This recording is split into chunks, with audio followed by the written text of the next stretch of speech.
అందరికీ నమస్కారం అండి.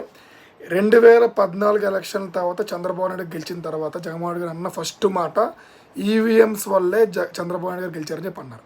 అదే మీరు 2019 సంవత్సరం మీరు గెలిచినప్పుడు చంద్రబాబు నాయుడు గారు ఏమి కూడా మీరు ఈవీఎంస్ వల్ల గెలిచారని చెప్పని చెప్పలేదే.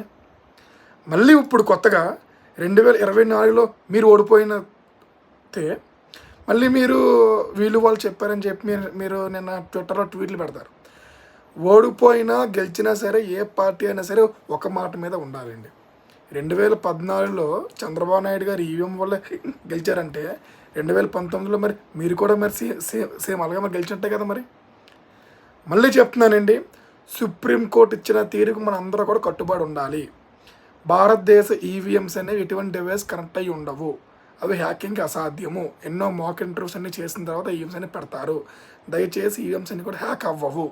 ధన్యవాదమండి. Thank you. Full and video